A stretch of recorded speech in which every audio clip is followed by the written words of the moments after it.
And we're here, ladies and gentlemen, to give you guys episodes 3 and 4 of Stranger Things Season 4.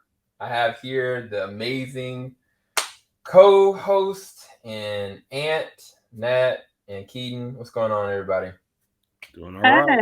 Hey, Doing I'm well. Nice. tired. Things are strange. Remember Yeah. to forward y'all my favorite song later today, just in case. Just in things are case. getting stranger and stranger. Right. I just caught what Ant was talking about.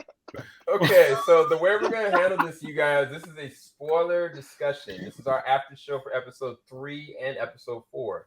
As much as we want to go ahead and immediately talk about episode 4, we gotta talk about episode 3 first. So, episode 3, what did you guys think of it? What was the high points? What was the low points?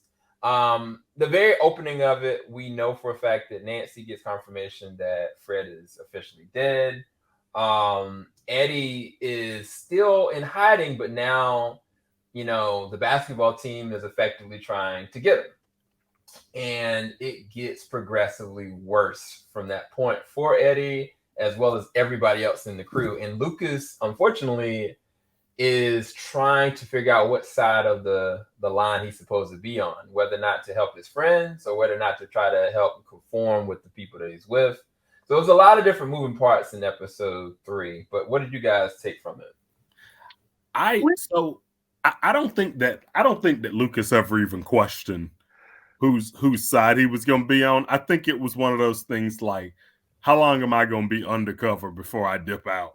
That's what I feel like. Lucas always been ride or die for the squad, and so like I think it was one of those things where he was just like, man, this is gonna get bad.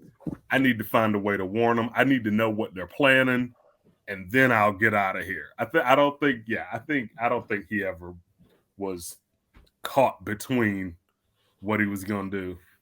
Look, if you're the one guy in the town and Gaston's going about killing the beast, but you know Gaston's an idiot, and you're not going, yeah, like, hey, can I say kill the beast? Oh, kill the beast. Oh, yeah, kill the beast.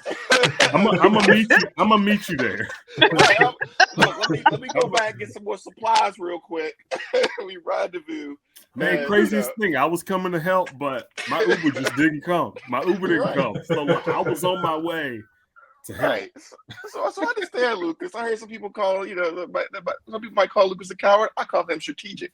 Right? You can't help anybody if you done. You can't help anybody if you done. So yeah, I mean, I'm good with Lucas. I'm good with Lucas. Yeah, I mean, Lucas was fine. Yeah, like Keen said, it was just a matter of time before he kind of like was able to catch up with Dustin and the rest of them to finally warn them. Thank God. But Right. he did have me worried just a little bit when he was like, "Oh, I know where Eddie was." No, that was distraction. Fortunately, he said someplace else. I was trying to figure out if it was Hop's old place that they went to, or was it another just random place that he told them that Eddie was? Because it didn't look like the place that Dustin and them found Eddie. Because I don't think there was a boathouse, so I wasn't sure. Right.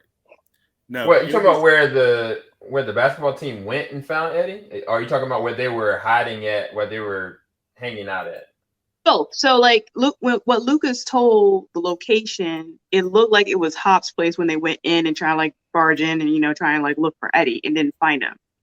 Mm-hmm. But I wasn't exactly 100% sure if that's where he sent them or was it just another random place. Yeah, no, I think he definitely threw them off. Because the house that they went in, I think Lucas even dipped out of there, right? Like he dodged out of there and got out, and then that's when they realized like what was going on. Yeah. And then he ended up right back at the school. It was weird because I may be merging the two episodes, but it just seemed like it was at night when they looked for him and they split up. And then it seemed like the next day he finally caught up with Dustin and them to warn them. Like he was trying to warn them a little bit, but then it's like he actually caught up with them and really caught up with what was going on in episode 4. Because he broke into Dustin's room, right? And they found it was like, what are you doing in there? And he was like, oh, I was looking for clues.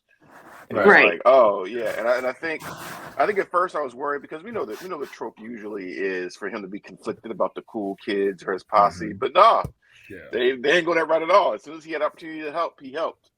So yeah. And I also feel like he was trying to be calm, like trying to bring levity to the situation. Like he was trying to be rational, and he was hoping that they would be rational with him, but it wasn't working at all. Yeah, I think he realized the moment that they started beating up the other members of the Hellfire Club, like he realized, okay, I can't reason with these people, so Exactly. I need to play the long game, and so that's when they ended up at Dustin's house, and he kind of went in there, but he was like, all right, I need to figure out how to divert this situation, and then that's when he got away, and found a way of trying to find them where they were at the school, and that's how they ended up merging back with them. But to be fair, I mean, Lucas is a G.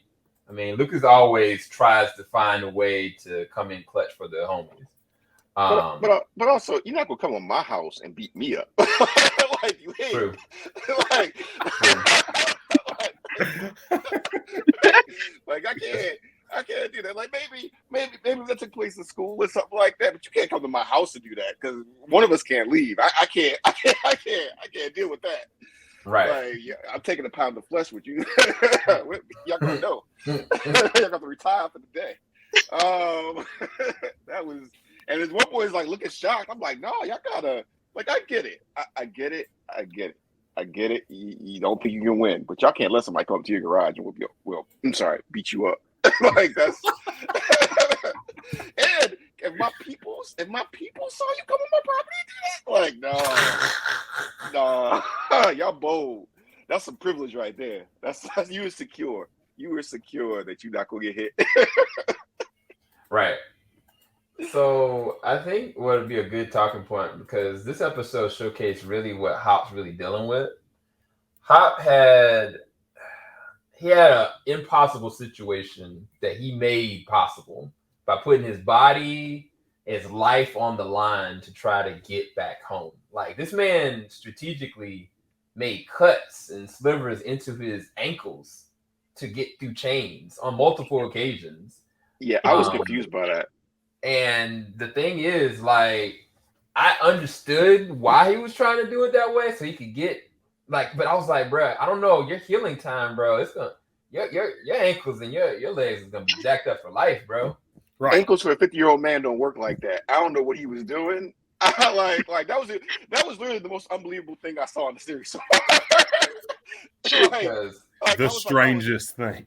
The strangest thing. I was like, all right, is it going to break his ankle? What good does that do you? Like, to, like, you know what I mean? Like, how are you going to run? How are you going to run? Like, you're going to need to find a vehicle, which he did, fortunately. But it was like, how are you going to do this, sir? I don't know. Like, what? Are you going to limp to the location? Like, what are we doing? I've had fractured ankles. I ain't running nowhere. Yeah, because it was kind of like, all right, well, maybe he's trying to stretch it, but no, like, as soon as that dude was like, yeah, I can break your ankle with this, like, you don't need to do this. And then when you go into the jail cell, you see him kind of pulling it apart. I'm like, oh man, he got this joint like in different slivers. I was like, that is not gonna heal. Was they hitting to loosen the chain? Was that what that was? That's the whole point. But he was like, I might miss. Right. Like he was. That's why he had those little slashes in his ankles, because like it was hits. And so when he was getting it out, like, yeah, the chain eventually on the one side it was out, and then eventually again he went and did it again. But this is the crazy thing. He went through all that and got to the barn, got in there, dude found him. He had to kill the dude in the barn. He was like 007 out there. And got his little, peanut butter. I fuck with peanut butter. Poor peanut butter. Like, he was so happy to see peanut butter. I think it was Jif, ironically. It was Jif. Of course it was Jif. Of course it was Jif. We're just in a recall right now, okay? Yeah, salmonella poisoning, right? Yeah. Right? Right. Hopefully that was the same. That wasn't a batch that had salmonella, because he would have really been screwed. Yeah, he caught it on that one. I was hoping he found some shoes. I'm like, can you immediately find some shoes, sir? Because I'm like, I'm worried about hypothermia. I'm worried about all kinds of stuff. You already injured. The damage he already did to his gastrointestinal legs. I mean, it wouldn't have mattered anyway. Like he ain't feel nothing anymore. I was like, that cold must feel good. That cold. Right. Well, I mean, Exactly. you're not trying to like also like get your foot caught off by the time you get some help either. But I guess it's too late now because who knows what's going to happen to him now because he got caught. Look, he should at least lose some toes. If he don't lose some toes, I'm calling BS. Like, at least the pinky. He got to lose the pinky. But yeah, man. Hop. I mean, unbelievable as it is. I mean, it was interesting to watch Hop like have to literally suffer to try to get out, all for him not to get out, and a worse situation that Joyce ended up getting captured because of the betrayal. Like, not only did the man with no face get captured, but everybody got screwed over at the end of the day. Over $40,000. Like you run a smuggling operation, like 40,000. Well, apparently they were offering more, so we got greedy, just a little bit. So he's like, let me keep the $40K and the money that they gonna give me for this. That's a lot of trust in the Russian government. I'm just saying. Exactly. Hey, yeah. So why just take you actually counted the damn cash? Just take that and keep it moving. That's hilarious. How do you know for sure that the Russian was going to pay you, sir? We locking everybody up. That's mind your business. That was never mind. I guess he can still keep his business of smuggling people in and out. I guess it doesn't matter. He's home free. Supposedly, who knows? Also, you timed your portrayal. You timed your portrayal so you could call and troll me just before I get my. That would piss me the off. I have one goal when I get out this gulag. One goal. If I can't find you, I'm finding your family. One goal. See, that's why you don't drink coffee from strangers, from the Russians especially. Look, it was. I would not have drank that coffee. It was cold though. It was Russia. It was cold. He had warm coffee. It was Russia. Murray should have said something. I'm surprised he fell for the okie doke himself because he wasn't really trusting him in the first place. But then you still drink the coffee? Yeah, I think you're more paranoid than that, sir. Your whole job is Murray been representing that karate been like, man, he been coming through. Yeah, we'll definitely talk about that in the next episode. But yeah, I mean, Joyce and the whole Yuri situation, I don't know, man. Like, I kind of felt like it was going to go that route. I didn't want it to go as cliche as it did. But I guess because the tone has just been so serious in this show, specifically the first 2 episodes, I think they needed a downward kind of like, all right, let's give them a little bit of a break. Let's have a small little comedic number. Even though, Joyce and old boy's about to get taken, it'll be okay because there's still some laughs here or there to give us what's about to happen going into the next episode, which I guess would be a good segue is Robin and oh my gosh, what's the girl's name? What's Mike's sister's name? Oh, Nancy. Yeah. So Robin and Nancy are trying to investigate Victor Creel, and they started getting closer and closer to, what's going on with him. Like, where can we find him? Oh, wait, he's still alive. Like, wait, hold on. What's really on the situation? And so when they were going and having their conversation, they were going back and forth about Steve and different stuff and trying to fill each other out as friends. But when they started to find like certain things, like it's like, oh wow, this could be a lot more serious than what we thought. And I think it laid a good foundation going into the next episode. But what were you guys' opinions about, I guess, about Nancy and her feelings right now towards Jonathan / Steve, and then the whole Robin situation? Steve trying to get back in there? Like that, they have not brought up that she lost virginity to Steve since it happened. So Jonathan slept for one summer and it's over. like the thing is, what I noticed right off the bat, I knew they were going to pull that angle. The moment that Jonathan was being sus and all of a sudden not showing up and not talking to on the phone, and all he's doing smoking weed all day. Right. He's like, I didn't sign up for this. Right. Where's season 2, Jonathan? What happened? I You missed changed that, on John. me. You changed on me. Steve being all nice. He still got that good hair. He friendly. He good with kids. Right. True. All you doing is smoke weed. Yeah, Like the the Hey, funny Leslie thing- he's the kid best that- babysitter. I mean, I'm rocking my Steve shirt right now, so Right, dude. And also, Jonathan looked dirty now. He just looked dirty. does. okay, he was getting dirty since season 1. It just got progressively worse. Wait, But do they you was think in it's- poverty. They was in poverty in season 1. Now they got access to hush money in season 2. Right. Like, And he's just they been was buying nothing. He just nothing but weed the whole time. He's just trying to process the fact that he's away from his boo. Granted, Look, man. also on top of that, if I had gone through what they've gone through in them first Right. 3 seasons, That's what I was trying to get to. yeah, give me some weed. All Look, the you weed. might need to self-medicate, but still wash your booty. Like what? Like just wash it. Wash it, man. He look like he got that greasy mop top thing going on. Like he probably got Ready. acne under them I bangs. mean, depression Ready is for an a anime thing. I convention. mean, you should know.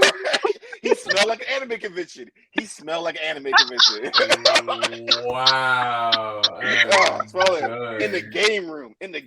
Too. I Just take it in. done. Take it in. I am done. Look at that. Look at that. You have to Yo, zoom his in. friend looks neater than he does. Look. That's the problem. Now pull up a sticker to Steve. Steve ain't got no prospects. Steve ain't got no prospects. He got no job. He got no. But look, Nancy, the career. Nancy all about the career. Steve can just stay home saying, with the baby. Yeah, is Jonathan even working? I don't think he'd do anything. The thing is, I knew it was a bad situation. Once his best friend showed up driving a van, I was like, oh. But at least his best friend got a job. You telling me that okay, all right. But his That's car what I'm saying. doesn't work. That's probably exasperating his depression and smoking car don't weed and all work. that. So he's just like, I don't give a F anymore. I'm just gonna be here. And now he's like caught up in this shooting ring by the end of episode 4. Right. But yeah, I don't know if Nancy really feels anything for Steve. I mean, maybe an attraction, but it's not really, because based on how Jonathan and Nancy still describe each other, it just seems like they still love each other. So I think it was just comedic, really. Well, That's yeah, just my because the opinion. thing It was is, just comedic relief for the moment and creating this forced awkwardness that didn't really need to be there. And also, this was the first time Robin and Nancy really like interacted with each other, because they kind of like were in the midst of all kinds of ish at the mall last season. So they didn't really get a chance to have a conversation. Right. So it was nice of them working together in episode 3 and 4. Yeah. And the thing about Steve is like his character arc really shifted, because in season 1 he was almost like borderline bully. He was hanging out with the jerk kids at school, and then he got beat up like 2 or 3 times. He was like Jesse Pinkman. He took a bunch of L's, and then he saw the light. And he kind of started like things kind of started getting better. He started hanging with Dustin, and so he's been like kind of babysitting these kids, and now he met God, why can't I think of her name? Robin. He met Robin, and like so he's been rounding out as a good character, and meanwhile, I don't know if like the writers are just confused as far as what to do with Jonathan, or I mean, he did get. I mean, the actor did get in some legal troubles in the off season. Oh, really? Yeah, he got in. God, I can't remember what it was. I vaguely remember what you're talking about. I do remember hearing about it. I'm like, son of a. Yeah, he got a drug situation. Like, somebody about to get trapped in the upside down. Like, oh, he baked in real life. Is this not acted? Is this not yeah. Yeah, I think it was a drug situation. I just can't remember. Man, Jonathan, come on, man. They about to write you out. Right. That's what I'm saying. That's what I'm saying. That's just like, we need an out here. We're going to set up a nice little love triangle. Because you are looking like that kid from Terminator 2, grown up. You are looking like that guy. I don't remember his name, but yeah. Oh, you gotta leave them drugs yeah. Yeah, I alone. know who you're talking about. Yeah, you gotta leave them drugs alone, Jonathan. He did not Look, age well at all. You talking about John Connor? Yeah, you see when he grow up, he looked like he he looked like he did some stuff hard. look, I just saying. Just saying. Jonathan, you see about to go on your girl, man. The writers are tired of you. You about to share a cell with the Red Ranger and all that. Like you can't be. You can't be I can't. It's been a wild week. I tell you. I can't. With you. All right, so, but speaking of Robert and Nancy, I was with Stranger Things. It's so funny the line that they ride between like original writing and just pulling something heavily from the source to give you nostalgia feels, because I swear it was like almost the same set as Silence of the Lambs in that scene that you are showing right now, Sam. Like, I mean, it looked like I was expecting Hannibal Lecter to be in that last sale. Oh yeah, we're gonna get to it. As soon as we get into Definitely episode... nostalgia moments there for sure. I was definitely thinking Silence of the Lambs. I'm like, when Clarice walked down the hall, oh my gosh. But I think it was in placing. No, Glass was at the other location. Okay, I'm starting to get really deep into the movie. But yeah. They just said he's Silence of housed the in Lambs for sure. Baltimore. They just said he's housed in Baltimore, Maryland. Oh my gosh. But anyway, as far as finishing up stuff with episode 3, the other thing that went down is the cops came for 11's butt. So what is the guy's name? Is it Evans? Was that the guy that got Joyce, 11, and them out? Gave them a home. I forgot the doctor's name. Oh, the guy that said he could. Mad About You guy, right? Is that the same guy? The guy that said he can give you powers back. Yeah, correct. Yeah, I can't remember his last name, but the episode started with him. Like he was kind of chilling with his wife, and all of a sudden the general came to his home. Like, yeah, you know what? Where's 11 at? Because she's out here killing people. She's killing kids again. Sam. Protocol. Yeah. I think his name is Sam. Oh. I don't know why I put the name Sam on here, but I wrote Sam is interrogated by the military in my notes.